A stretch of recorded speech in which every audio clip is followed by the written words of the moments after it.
अस्सलाम वालेकुम व्यूअर्स, कैसे हैं आप सब? ठीक हैं, खैरियत से? व्यूअर्स, हम Oxford mathematics book 1 7th addition उसे हम डिस्कस कर रहे हैं। इसमें ये क्वेश्चन हमसे ये पूछा गया है कि ग्रुप ए में आप इन नंबर्स में से वो नंबर लिखें जिनके सिर्फ एक डिवाइज़र है। ग्रुप बी में आप वो लिखें जिसमें 2 डिफरेंट डिवाइज़र्स हैं, वो नंबर आपने लिखने। और ग्रुप सी में आपने वो नंबर्स लिखने हैं जिसमें मोर देन 2 डिवाइज़र्स हैं, यानी ऐसे नंबर लिखने हैं जिनके 2 से ज़्यादा फैक्टर्स हैं। ग्रुप ए में अब हम लिख रहे हैं सिर्फ और सिर्फ एक ही नंबर आता है आपके पास 1 है, जिसका डिवाइज़र ओनली 1 है। एक ही डिवाइज़र रखता है वो नंबर आपके पास 1 है, इसका एक ही फैक्टर है।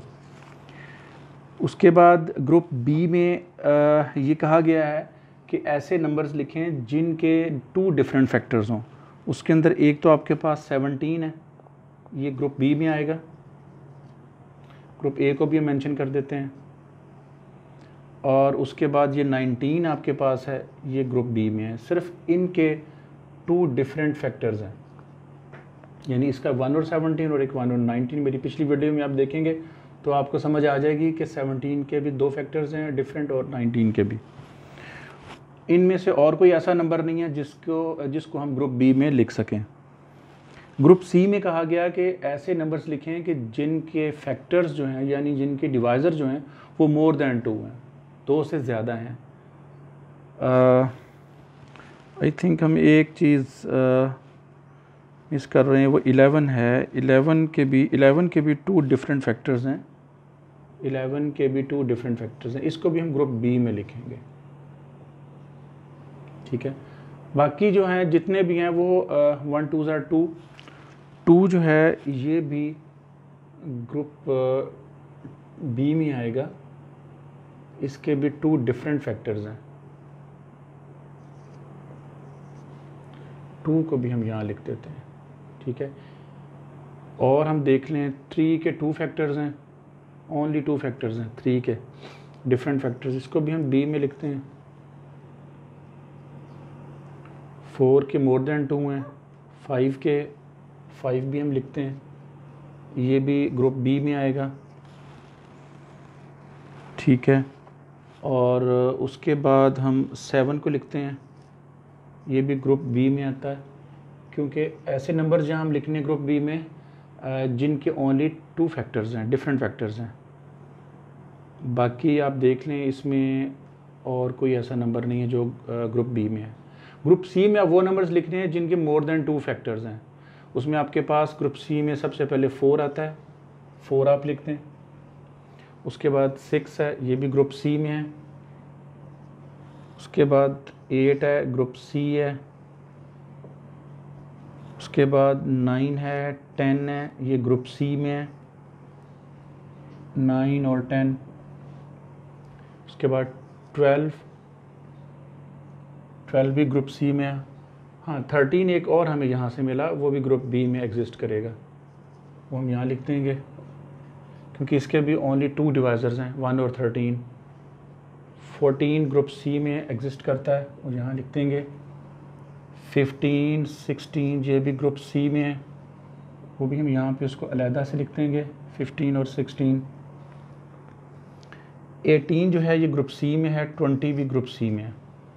18 और 20 ये ग्रुप सी में है। यानी ग्रुप ए में हमने वो नंबर्स लिखे हैं जिनके ओनली 1 डिवाइज़र है या 1 फैक्टर है, और ग्रुप बी में हमने वो नंबर्स लिखे हैं जिनके 2 डिफरेंट फैक्टर्स हैं, और ग्रुप सी में हमने वो नंबर्स लिखे हैं जिनके मोर देन 2 फैक्टर्स हैं।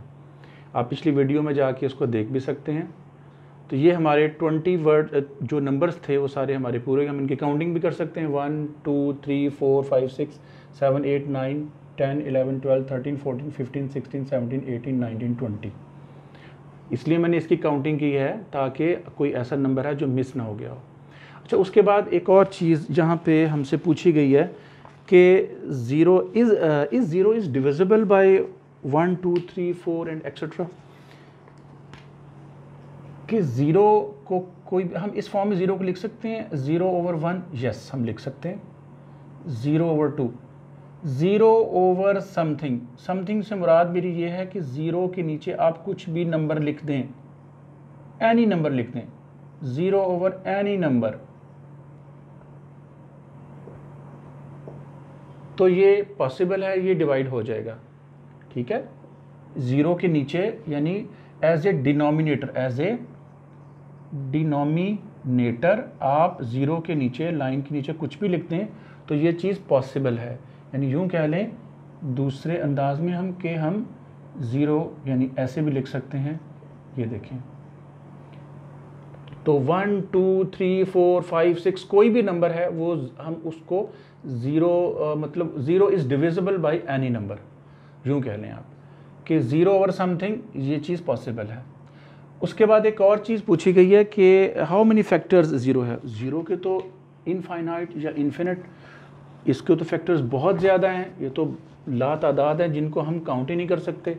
इनफाइनाइट फैक्टर्स हैं, हम लिख सकते हैं कि 0 हैज़ इनफाइनाइट या इन्फिनिट, इसको उर्दू में कहेंगे लामहदूद, जिन्हें हम गिन नहीं सकते, फैक्टर्स या डिवाइजर्स। 0 के लामहदूद फैक्टर्स हैं, यानी 0 को कोई नंबर भी इसे डिवाइड कर सकता है, इसका ये मतलब है, ठीक है। तो 0 हैज़ इनफिनिट या इनफाइनाइट फैक्टर्स या डिवाइजर्स।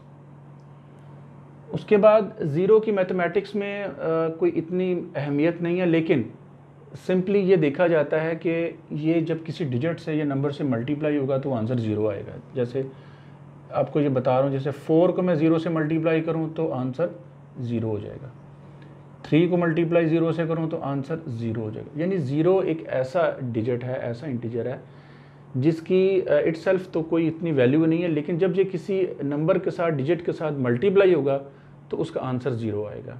एक बात ये जहन में रखें, दूसरी बात ये जहन में रखें कि 0 एज ए न्यूमरेटर हम इसको लिख सकते हैं। 0 एज ए न्यूमरेटर, याद रखें न्यूमरेटर को लिख सकते हैं, और डिनोमिनेटर की सूरत में इसे नहीं लिखा जा सकता। वो मैं आपके साथ एक एग्जांपल शेयर करता हूँ, आपको उससे समझ आएगी।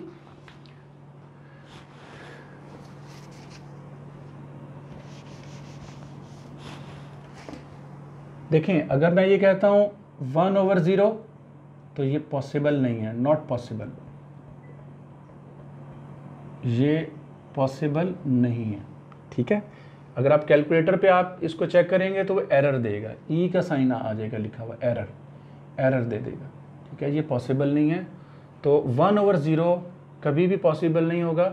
हाँ, 0 एज ए न्यूमरेटर आप लिख सकते हैं, नीचे आप कोई सा भी नंबर आप लिख सकते हैं, एनी नंबर।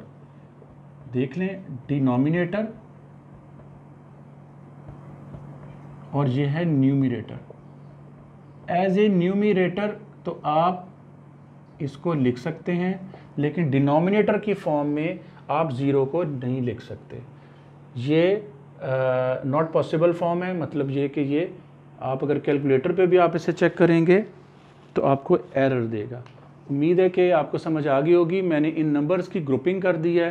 ग्रुप ए में मैंने वो नंबर्स लिखे हैं जिनके ओनली 1 डिवाइज़र है, वो 1 है नंबर। ग्रुप बी में मैंने वो नंबर्स लिखे हैं जिनके डिवाइज़र्स 2 डिफरेंट डिवाइज़र्स हैं, वो नंबर्स मैंने यहाँ पे मेंशन किए हैं। और ग्रुप सी में मैंने वो नंबर्स यहाँ मेंशन किए हैं, वो लिखे हैं जिनके मोर देन 2 डिवाइज़र्स हैं। उसके बाद एक और ये चीज़ पूछी गई थी कि 0 is divisible by any number. Yes, 0 के बेशुमार इनफाइनाइट फैक्टर्स हैं, 0 को कोई भी नंबर डिवाइड कर सकता है, ठीक है। 0 over something, 0 over any number, ये तो लिखा जा सकता है। 0 को एज ए न्यूमरेटर हम यूज़ कर सकते हैं, एज ए डिनोमिनेटर ये पॉसिबल नहीं है, ठीक है। ये चीज़ आपने ज़हन में रखनी है। और 0 की इटसेल्फ मैथमेटिक्स में इतनी कोई अहमियत नहीं है, लेकिन एक चीज़ बहुत इंपॉर्टेंट है, वो ये है कि जब आप 0 को किसी भी आप डिजिट या नंबर से मल्टीप्लाई करते हैं तो उसका आंसर 0 आता है, ठीक है। उम्मीद है कि आपको समझ आ गई होगी। बहुत शुक्रिया।